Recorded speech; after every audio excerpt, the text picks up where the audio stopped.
একটা মানুষ মারা গেলে ওই মমর্ষ থেকে যা করছেন সবই বিদাত। একটু খেয়াল করেন তো, 1 মিনিট বলি। লোকটা মরে মরে জান যায় যায়, লোকটা মরে মরে জান যায় যায়, কি করতে হবে বলেন তো? লাক্কিনু মাউতাকুম লা ইলাহা ইল্লাল্লাহ। ওর পাশে সূরা ইয়াসিন পড়া বিদাত, কোরআন মাজিদ পড়া বিদাত। কোরআন মাজিদ পড়ে তার কিছু উপকার করতে পারবেন না, সূরা ইয়াসিন পড়ে তার কিছু উপকার করতে পারবেন না। আপনি পাশে বলছেন লা ইলাহা ইল্লাল্লাহ, সেও যদি কোনো সময় মুখ দিয়ে লা ইলাহা ইল্লাল্লাহ বলে, তাহলে সে জান্নাতে চলে গেছে। আল্লাহ রাসূল বলছেন, মান কানা আখিরু কালামি লা ইলাহা ইল্লাল্লাহ ফাদাখাল জান্নাহ। মানুষের জীবনের শেষ কথা যদি লা ইলাহা ইল্লাল্লাহ হয়, তাহলে সে জান্নাতে চলে গেছে। এবার লোকটা মারা গেছে, সাদা কাপড় দিয়ে ঢেকে দেন। আপনি তাড়াতাড়ি কিবলামুখী করলেন কেন? সাদা কাপড় দিয়ে ঢেকে দিতে এটা হলো সুন্নাত, কিবলামুখী করা এটা হলো বিদআত। 3, ওযু দিয়ে গোসল দিতে হবে। ওযুর অঙ্গগুলি আগে ধুইতে হবে। কুলি থেকে নিয়ে, নাকে পানি দেওয়া থেকে নিয়ে, হাত থেকে নিয়ে, মুখ থেকে নিয়ে, মাথা থেকে নিয়ে ওযু করার পরে গোসল দিতে হবে। ওযু করিয়ে গোসল দেন। পেট চেপে পেশাব পায়খানা বের করলেন কেন? এরই নাম বিদআত। উঠিয়ে বসিয়ে পেশাব পায়খানা বের করলেন কেন? এরই নাম বিদআত। এখন নখ কাটলেন কেন? এরই নাম বিদআত। নখ বড় রাখতে পাবে না কেউ। উপস্থিত বৈঠকের মুসলিম বোন, এই মেয়ে শোনো, তোমার হাতে নখ বড় কেন? দেখো তো, তোমার বাপ নেই, তোমার হাতে নখগুলো বড় বড় কেন? নবীগণের বৈশিষ্ট্য 10টি। নবীগণের বৈশিষ্ট্য 10টি। কয়টি? 10টি। 1, দাড়ি বড় করতে হবে। 2, মোচ কেটে ফেলতে হবে, চাঁচা যাবে না, মোচ কেটে ফেলতে হবে। 3, ওযু গোসলের সময়তে গিরাগুলি ভালো করে ধুইতে হবে। 4, পেশাব করার পরে পানি দিয়ে পবিত্রতা অর্জন করতে হবে, নইলে ঢেল। 40 কদম হাঁটা যাবে না ঢেল নিয়ে, খক খক করে কাশা যাবে না ঢেল নিয়ে, পায়ের উপরে পা উঠানো যাবে না ঢেল নিয়ে। পেশাব করে পানি দিয়ে পবিত্রতা অর্জন করতে হবে। বগলের লোম উঠিয়ে ফেলতে হবে, নারী পুরুষ একই হুকুম। বগলে ব্লেড ব্যবহার করা যাবে না। নিচের লোম পরিষ্কার করতে হবে, নারী পুরুষ ঊর্ধ্বে টাইম 40 দিন, যেভাবে সম্ভব, যা দিয়ে সম্ভব, তবে 40 দিন। নারী পুরুষ একই হুকুম। নখ কেটে ফেলতে হবে, কাশফুল আসফার। শুক্রবারের দিন, বৃহস্পতির দিনে হিসাব করতে হবে, একটুকু বড় হয় না যেন। মেয়েদের নখ বড় আছে, আপনার মেয়ে, এই শিক্ষিতা মেয়ে নয়, এ হচ্ছে অন্য বর্বর অশিক্ষিতা মেয়ে। নখে নেইল পালিশ দিতে পাবে না মেয়েরা। নখে নেইল পালিশ দেওয়া ইহুদি খ্রিস্টানদের পতিতালয়ের মেয়েদের বৈশিষ্ট্য। নখে নেইল পালিশ দেওয়া কার বৈশিষ্ট্য? ইহুদি খ্রিস্টানদের পতিতালয়ের মেয়েদের বৈশিষ্ট্য নখে নেইল পালিশ দেওয়া। মহিলারা হাতে মেহেদি দিবে, হাতের নখে তো দিবেই, পায়ের নখে দিতে হবে। মহিলারা হাতের নখে এবং পায়ের নখে মেহেদি দিতে বাধ্য, দিতেই হবে। একজন মহিলা আল্লাহ রাসূলের কাছে একটা পত্র দিয়েছিল। তা আল্লাহ রাসূল পত্রটা নেওয়ার পরে বলছেন, কি ব্যাপার, এই হাতটা পুরুষের না মহিলার? পুরুষের যদি হয় তাহলে মেহেদি নেই, ভালো কথা। মহিলার যদি হয় তাহলে মেহেদি নাই কেন? মহিলার হাতে মেহেদি ছিল না, তিনি নিন্দা করলেন। তার মানে মহিলারা হাতের নখে, পায়ের নখে মেহেদি দিতে বাধ্য, দিতেই হবে। মহিলারা এমন কিছু মুখে হাতে লাগাবে যা দেখতে পাওয়া যায়, গন্ধ পাওয়া যায় না, যা দেখতে পাওয়া যায়, গন্ধ পাওয়া যায় না। বিউটি পার্লারে তারা ঢুকতে পাবে না, ঢোকা নিষেধ। ওখানে ভুরু তুলে চিকন করা হারাম, ওখানে দাঁত ছিলে চিকন করা হারাম। তবে বিউটি পার্লারে যা কিছু পাওয়া যায় সেগুলি মহিলারা মুখে হাতে লাগাতে পারে। ওরা এমন কিছু লাগাবে যা দেখতে পাওয়া যায়, গন্ধ পাওয়া যায় না। পুরুষ মানুষ এমন কিছু ব্যবহার করবে যা গন্ধ পাওয়া যায়, দেখতে পাওয়া যায় না। পুরুষ মানুষ এমন কিছু ব্যবহার করবে যা দেখতে পাওয়া যায় না, গন্ধ পাওয়া যায়। পুরুষের নখে মেহেদি দেওয়া হারাম, হাতে মেহেদি দেওয়া হারাম। কোনো পুরুষ হাতে নখে মেহেদি দিতে পাবে না। আপনারা একসাথে থামেন। আল্লাহর নবী দাড়িতে মেহেদি দিয়েছিলেন, যার কারণে আমাদের মেয়েরা পায়ে মেহেদি দেয় না। আপনি যে বলছেন পায়ে মেহেদি দিতে হবে, জি দিতেই হবে, দিতে বাধ্য। তো দাড়িতে দিয়েছেন যে, আরে দাড়িতে দিয়েছেন এটা একটা সুন্নাত। দাড়ি তো আল্লাহর নবী আতরও তো দিয়েছেন, আল্লাহর নবী দাড়িতে আতর লাগিয়েছেন। কিন্তু আবার যারা ঋতুবতী মহিলা গোসল করে পবিত্র হবে তাদেরকে লজ্জা স্থানে আতর ব্যবহার করতে বলেছেন আল্লাহর নবী। তা আতর যে আল্লাহর নবী দাড়িতে লাগিয়েছেন, এইবার যেখানে যেটা ব্যবহার করেছেন সেটা সুন্নাত, অতএব নখ কেটেই ফেলতে হবে, জরুরি। সকাল হয় না যেন উপস্থিত বৈঠকের মুসলিম বোন, এই মেয়ে তোমাকে সাবধান করছি, এখন বাড়িতে গিয়ে প্রথম কাজ যেটা সেটা হলো নখ কেটে ফেলা। দ্বিতীয় কাজ যেটা সেটা বাড়িতে যেন কোনো ছবি মূর্তি না থাকে, যেন কাঁকড়া না থাকে। ভেঙে চুরে ইমানদার হয়ে রাত্রে ঘুমাবা। বক্তব্যের সাথে মুনাফিকি করে রাত্রে ঘুমিয়ে জান্নাত পাওয়ার চেষ্টা করিও না, হিসাব ভুল। বলছিলাম নখ কাটা যাবে না এখন, মোচ কাটা যাবে না এখন, পরিষ্কার করা যাবে না এখন। লোকটা মারা গেছে, সব বিধান বন্ধ, নখ কাটা বন্ধ, মোচ কাটা বন্ধ, নিচের লোম পরিষ্কার করা বন্ধ। এখন শুধু অজু দিয়ে গোসল দিতে হবে, সবই বেদাত। অজু দিয়ে গোসল দিয়ে তিনটা কাপড়, ছেলের জন্য, মেয়ের জন্য, সবার জন্য, লাশটাকে তিনটা কাপড়ের উপরে রেখে দেন। তিনটাই সমান, ছোট বড় হতে পারে। ডান দিকের কাপড়টা আগে উঠিয়ে বাম দিকের কাপড়টা পরে উঠিয়ে আপনি রশি দিয়ে তিনটা বেঁধে দেন। মহিলাকে গোসল দিবে মহিলা, পুরুষকে গোসল দিবে পুরুষ।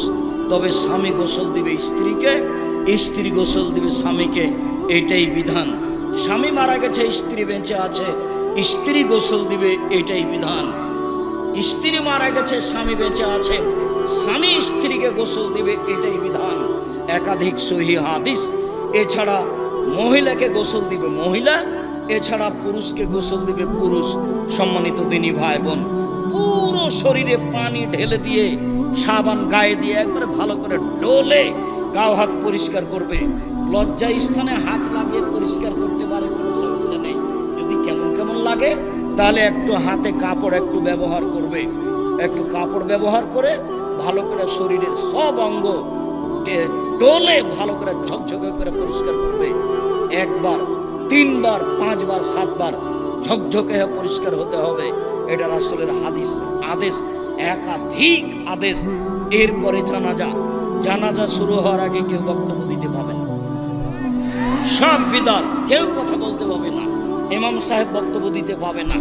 শুধুমাত্র ইমাম সাহেব বলতে পারেন, শোনেন এই ছেলে, তুমি তোমার বাপের বড় ছেলে তাই না, তুমি সালাম দিয়ে বলো ঋণ লেনদেন থাকলে আমাকে বললে আমার বাপের জিম্মেদার আমি দিয়ে দিব। কেন? ঋণ ছাড়া জানাজা না। আল্লাহ রাসূল জানাজা শুরু করবেন, শুরু করতে গিয়ে বলেন, এই শোনো, এ ঋণ আছে নাকি? জি। তাহলে আমি গেলাম, তোমরা জানাজা করো, আমি গেলাম। উঠে চলে যাচ্ছেন আল্লাহ রাসূল। থামেন থামেন থামেন থামেন, আমি ঋণ পরিশোধ করে দেবো, আমি ঋণ পরিশোধ করে দেবো। আচ্ছা ঠিক আছে। তাই ছেলে বলতে পারে, বাপে বলতে পারে, বড় ভাই বলতে পারে, ঋণের কথা কোনো বক্তব্য নেই, কারো বক্তব্য চলবে না। ইমাম সাহেব কাতার সোজা করতে বলবেন, আজান না ইকামত নেই, কাতার সোজা করতে বলে আল্লাহু আকবার বলে হাত উঠিয়ে জানাজা শুরু করবেন। 4 তাকবীরের জানাজা। সালাম ফিরে লাশ নিয়ে যাবেন। মাথা আগে না পা আগে বিবেচনার প্রয়োজন নাই, আগে বিবেচনা করলে বিদাত হবে। 4 জন ঘাড়ে করে লাশ নিয়ে যাবে, মধ্যে নামাতে হবে, এটাই বিদাত। প্রয়োজনে 10 বার নামাবে। কাঁধ পরিবর্তন করতে হবে, এটাই বিদাত। প্রয়োজনে 10 বার কাঁধ পরিবর্তন করবে। বুঝা গেল না কথা? মনে হয় প্রয়োজনে 10 বার নামাবে, কিন্তু নামাতে হবে, এই কথা বিদাত। বুঝাতে পারি? বুঝাতে পারলাম না? প্রয়োজনে নামাতে হবে। কাঁধ আমার ব্যথা করছে তাই আমি নামিয়ে দিলাম, প্রয়োজনে কবার নামাবো? 10 বার নামাবো, কিন্তু নামাতে হবে, এটা বিধান। বুঝা গেল না কথা? কাঁধ পরিবর্তন করতে হবে, এটা বিধান। প্রয়োজনে 10 বার কাঁধ পরিবর্তন করো, কিন্তু পরিবর্তন করতে হবে, এটা বিধান। যেমন ভাবে ইতিকাফ কোনো মহল্লাতে যদি না করে তাহলে মহল্লাবাসী পাপী হবে, এই কথা মিথ্যে। তাই তারা একজন মাওলানাকে অমুক গ্রাম থেকে ধরে নিয়ে এসেছে। ধরে বলছে আমাদের মহল্লাতে একটু ইতিকাফ করে আমাদের বাঁচান, এবারে নগদ মিথ্যা কথা। লোকটাকে কবরে নামাতে হবে বিসমিল্লাহ ওয়া আলা মিল্লাতি রাসূলিল্লাহ সাল্লাল্লাহু আলাইহি সাল্লাম। ডান কাঁধে রাখতে হবে, গোটাটাই ডান কাঁধে একবারে বলের সাথে লাগিয়ে দিয়ে মুখখান কেবলার দিকে মুখ করে দেওয়া বিধান। পুরোটা লাগিয়ে দিতে হবে কেবলা মুখ করে। 3 অঞ্জলি মাটি দিতে হবে। ভর্তি হয়ে গেছে, আটা মাটি লাগবে না, বাড়ি চলে যান, ডবল নেকি পাবেন। মানুষ বেশি তাই ডালিতে করে মাটি নিয়ে সবার হাতে ছয়ে নিল, এটা হলো বিধান। এবার কবরের চতুর্দিকে 4টা খড়ি পুঁতে দিলেন, খেজুর ডাল, এটা হলো বিধান। কুকুরে ক্ষতি করতে পারে, যে কোনো মূল্যে তাকে আটকে রাখার চেষ্টা করেন। জাল টাল কিছু দেন, সেটা ভিন্ন কথা। মাটি ভালো, কোনো সমস্যা নেই, তবু আপনি পানি ঢাললেন, এটা হলো বিধান। চতুর্দিকে দাঁড়িয়ে সবাই মিলে দোয়া করলেন, এটা হলো বিধান। 40 দিনের দিন খাওয়ালেন, এটা হলো শিরক ও বেদাত। সম্মানিত দিনী ভাই বোন, এক জানাজাকে লক্ষ্য করে 241টা বেদাত আছে, বই পুস্তকে দেখুন। সম্মানিত দিনী ভাই বোন, বলছিলাম শিরক দেখাচ্ছিলাম। 1, মাদুলি ঝুলানো শিরক। 2, স্বামী স্ত্রীর মধ্যে ভালোবাসা সৃষ্টি করা শিরক। 3, ঝাড়ফুঁক করা শিরক। তবে কোরআন মাজিদের আয়াত পড়ে ঝাড়ফুঁক করা যায়, তবে হাদিসের দোয়া পড়ে ঝাড়ফুঁক করা যায়। শিরকি কথা দিয়ে ঝাড়ফুঁক করা যায় না। রাসূল সাল্লাল্লাহু আলাইহি সাল্লাম বললেন, মান তাআল্লাকা তামিমান ফাকাদ আশরাকা। কেউ যদি মাদুলি ঝুলায় তাহলে সে শিরক করলো। 10 জন লোক নবীর কাছে আসলো, 9 জনের সাথে বায়াত করলেন, একজনকে ছেড়ে দিলেন। ওরা 9 জন বলল যে তার একটা তিসাতান ও তার একটা বায়াত তিসাতান ও তার একটা ওয়াহিদান। আল্লাহর নবী 9 জনের সাথে বায়াত করলেন, একজনকে ছেড়ে দিলেন। তখন আল্লাহ রাসূল বলছেন, ওর গলায় তাবিজ আছে, সেজন্য বায়াত করলাম না। ফাত খালে দাও ফাকাতাহা, হাতটা ভিতরে ঢুকিয়ে তাবিজটা ছিঁড়ে ফেলে দিল। আল্লাহ রাসূল তার সাথে বায়াত করলেন। যখন ওই যে ত্রাণ বিতরণে গেছিলাম, তখন আমি ওই যে মাদুলি কেটে কেটে ফেলছিলাম, দেখেন না দৃশ্য। যখন যাকে টাকা পয়সা দিয়েছি তখনই তার গায়ে হাতে মাদুলি আছে কিনা এটা খেয়াল করেছি, এখনো করি। আপনার হাতে যদি মাদুলি থাকে, গলায় থাকে, মাজায় থাকে, উপস্থিত বৈঠকের দিনে মুসলিম বল, এই মেঘ কথা বলছো, উপস্থিত বৈঠকের দিনই মুসলিম বোন, আপনার কোমরে মাদুলি আছে নাকি? হাতে বাহুতে মাদুলি আছে, তাবিজ আছে? তাবিজ থাকলে আপনি এখনই খুলে ফেলুন, এখনই, এই মুহূর্তে, 1 সেকেন্ড দেরির সুযোগ নেই। যদি আপনি খুলে ফেলেন, মারা যান, জান্নাত হবে ইনশাআল্লাহ। আর থেকে যাওয়া অবস্থায় মারা গেলে জান্নাত হবে না, এটাই চূড়ান্ত বিষয়। সাফিয়া রাদিয়াল্লাহু তাআলা আনহা বলেন, মান আতারাফান ফাসালাহু আন শাইইন। কেউ যদি কোনো গণকের কাছে যায়, গণককে কোনো বিষয়ে জিজ্ঞাসা করে, লা তুকবালু সালাতুন 40 লাইলা, 40 দিন তার নামাজ কবুল হবে না। কেউ যদি গণকের কাছে যায় কিছু জিজ্ঞাসা করে, দেখেন তো ভাই আমার টাকাটা হারিয়ে গেছে, কে নিয়েছে, তার সালাত কবুল হবে না কতদিন? 40 দিন। রাসূল সাল্লাল্লাহু আলাইহি সাল্লাম বলেন, মান আতারাফান ফাসাদ্দাকা বিমা কালা। গণকের কথা যদিও বিশ্বাস করে, ফাকাত কাফারা বিমা উনজিলা আলা মুহাম্মদ, তাহলে সে কোরআন মাজিদকে অস্বীকার করে। এবার আপনার কাছাকাছি বাড়িতে চলে আসে, আপনার ঘরে প্রবেশের জন্য যাচ্ছে, দেখেন ওয়াকেদ আল-লাইসি রাদিয়াল্লাহু তাআলা আনহু বলেন, আল্লাহর নবী হুনাইনের যুদ্ধে গেলেন, তো একটা গাছের পাশ দিয়ে যাচ্ছিলেন, ইউকালালাহা জাত আনোয়াতিন, সেই গাছের নাম হলো জাত আনোয়াত। এই যে একটা গাছ, সেই গাছটার নাম হলো জাত আনোয়াত। মুশরিকেরা তাদের তরবারি সেই গাছে ঝুলাতো, তারা মনে করতে এতে সুবিধা হবে। তখন সাহাবীগণ বললেন, আল্লাহর নবী, ইজাল্লানা জাতা আনোয়াতিন কামালাহুম জাত আনোয়াত, আপনি আমাদের জন্য একটা এরকম গাছ করে দেন না, আমরা সেখানে তরবারি ঝুলাবো। এরা যেমন তরবারি ঝুলাচ্ছে আমরাও তেমন তরবারি ঝুলাবো। তখন আল্লাহ রাসূলের উত্তরটা শোনেন তো, আমার দিকে চেয়ে থাকবেন, এই ছেলে বসো, তুমি কোনো কাজ দেখাচ্ছ আমাকে? তুমি আমার চেয়ে বেশি ক্লান্ত? আপনার তো একটা ইতস্তবোধ থাকতে হবে, আমি তো ক্লান্ত, আমি তো আপনার বিরক্তির আগে কথা শেষ করব। কাজে দয়া করে আপনি আমাকে কোনো কাজ দেখাবেন না। বিনীত অনুরোধ, আপনি কাজ আমাকে দেখিয়ে পরিবেশ নষ্ট করবেন না। সাহাবীগণ বললেন, একটা গাছ আমাদের জন্য করে দেন, ওদের যেমন গাছ আছে।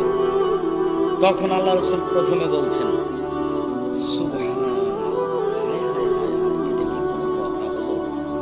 সুবহানাল্লাহ, হাদা কালাকাল মুসা। আরে এটা তো মুসার সম্প্রদায় যা বলেছিল সেটাই হয়ে গেল।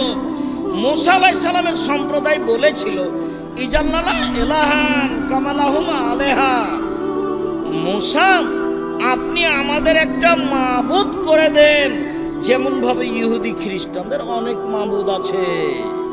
ভারতে আছে সরস্বতী, ভগবতী, কালী, দুর্গা। সৌদি আরবে আছে লাত, মানাত, উজ্জা।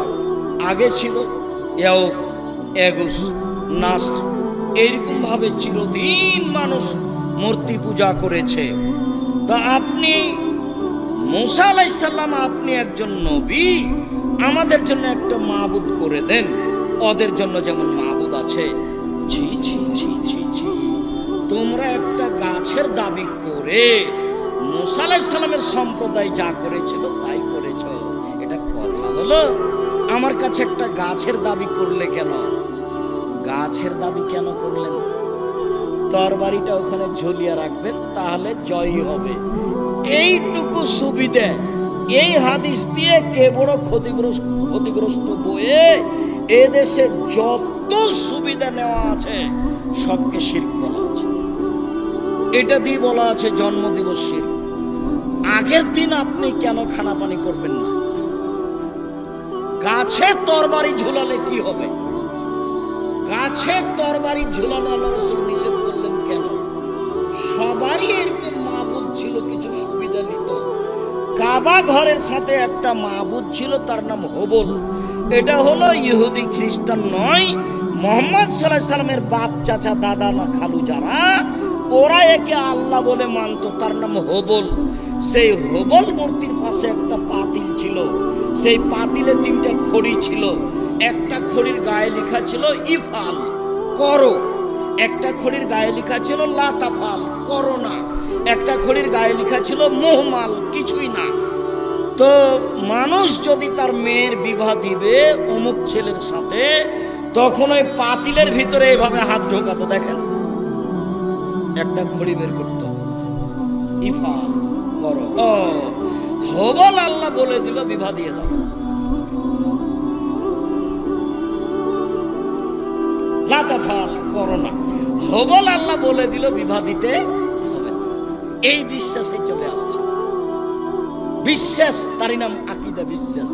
মূর্তির সামনে কলা দেওয়া হয়েছে, জিলাপি দেওয়া হয়েছে, তারাও জানে যে খেতে পারবে না, তবুও করছে কেন? তার নাম বিশ্বাস, তার নাম আকীদা, তার নাম বিশ্বাস।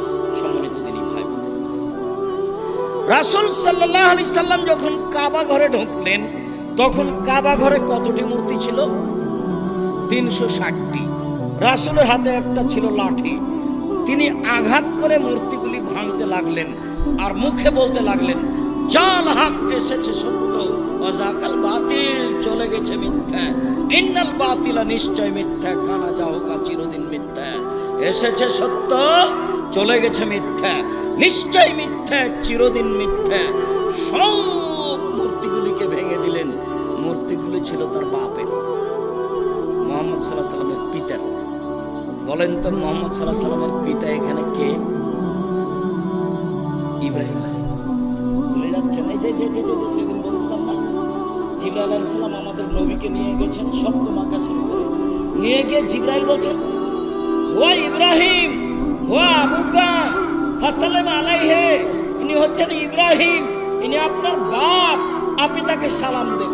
তখন আমাদের নবী একটু আগে গেলেন, আগে গিয়ে বলছেন, আসসালামু আলাইকুম ইয়া আবি আব্বা আপনাকে সালাম। তখন ইব্রাহিম আলাইহিস সালাম বলছেন, ওয়ালাইকুম সালাম ইবনে সালেহ নবী সাল্লাল্লাহু, ও আমার সৎ ছেলে, তোমাকেও সালাম। ও সৎ নবী, তোমাকেও সালাম। এটা কে বললেন? ইব্রাহিম আলাইহিস সালাম। আমাদের নবী কি বললেন? আব্বা আপনাকে সালাম। তো ইব্রাহিম আলাইহিস সালাম কি বললেন? ও আমার সন্তান, তোমাকেও সালাম। কাবা ঘরে কার মূর্তি ছিল? ইব্রাহিম আলাইহিস সালাম। ইসমাইল ইসহাকে সম্মান করা শিরক। সম্মানিত দিনী ভাই বোন, রাসূল সাল্লাল্লাহু আলাইহি সাল্লাম যে রোগে মারা গেছেন, শেষ অসুখ, সেই সময়ে তিনি বললেন, পৃথিবীর মানুষ সাবধান থেকো, লানাল্লাহুল ইয়াহুদা ওয়ান নাসারা ইত্তাখাযু কুবুর আনবিহিম মাসাজিদা। নিশ্চয় ইহুদি খ্রিস্টানের প্রতি অভিশাপ, নিশ্চয় ইহুদি খ্রিস্টানের প্রতি অভিশাপ। ওরা নবীদের কবরকে মসজিদ তৈরি করেছে, ওরা নবীদের কবরকে মসজিদ তৈরি করেছে। রাসূল সাল্লাল্লাহু আলাইহি সাল্লাম বললেন, লা তাজালু কাবরি ওয়াসানা। পৃথিবীর মানুষ আমার কবরটাকে ইবাদতের জায়গা করো না। পৃথিবীর মানুষ আমার কবরটাকে ইবাদতের জায়গা করো না। ইন্নাল্লাহ ইয়াগযিবু আলা কওমিন। নিশ্চয় আল্লাহ ওই জাতির উপরে রাগান্বিত হন যে জাতি কবরে মসজিদ তৈরি করে। মসজিদের সাথে কবরের কোনো সম্পর্ক নেই। আল্লাহ রাসূল বললেন, লা তুসাল্লু আলাইহি ওয়ালা ইলাইহি ওয়ালা বাইনাহুমা। কবরের উপরে সালাত আদায় করো না, কবরের দিকে সালাত আদায় করো না, কবরের পাশে সালাত আদায় করো না। মসজিদের ডানে কবর চলবে না, বামে চলবে না, সামনে চলবে না, পিছনে চলবে না, মসজিদের ভিতরে কবর চলবে না। এই মসজিদ সরাতে হবে, এই কথাই ঠিক। যারা এগুলো করে তারা শিরক করে। কবরস্থানে যাওয়া শিরক, কবরের কাছে কিছু চাওয়া শিরক, কবরকে মূল্যায়ন করা শিরক, পীরের কাছে কিছু চাওয়া শিরক, কবরে মানত মানা শিরক। এগুলো হচ্ছে বড় বড় শিরক।